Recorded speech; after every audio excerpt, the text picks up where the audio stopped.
It's so much worse than you think.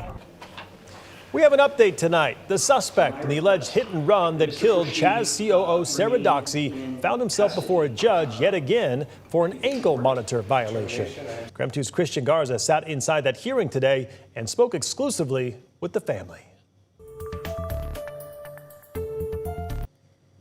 It was an emotional day in court for both families involved. However, Sarah Doxey's family tells me that every time they walk through those doors, it's like constantly starting over. This afternoon in a Spokane County juvenile courtroom. It's so much worse than you think. Sherry Ann and her family sat quiet as they have every hearing since her sister's death. Please rise. A process they say never gets easier. We will learn to move on eventually, but every time we have to come here, we rip the scab off. It's like we're starting all over again every time.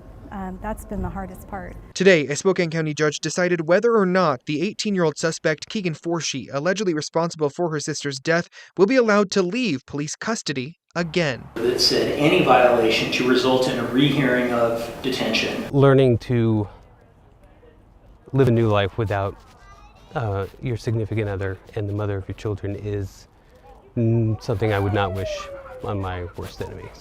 CHAS COO Sarah Doxey died after being hit by a car while on an early morning run in mid-July. A month after being arrested, then 17-year-old Forshee was released from juvenile custody with an ankle monitor while awaiting trial after pleading not guilty to DUI, hit and run, as well as vehicular homicide charges. Now, Forshee is back in court for a re-retention hearing following an ankle monitor violation. When we were in the ICU room, knowing that she wasn't going to make it, I made a decision then that anytime my sister's name was said in court, I would be here. Because it is the last thing I can do for her. In court, officials say Forshee allegedly had two friends come over to his house to help him remove tattoos from his arms, which directly violates terms set forth by a judge back in August. But the other thing that everyone is correct on is there are no minor violations.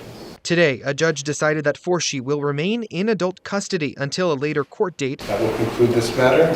Something Doxey's family says they are grateful for. So, Your Honor, the general. It's exhausting and it's delightful to know that he's being held accountable. Forshee is expected to be back in court on January 26th for his trial. In Spokane, Christian Garza, KREM 2 News.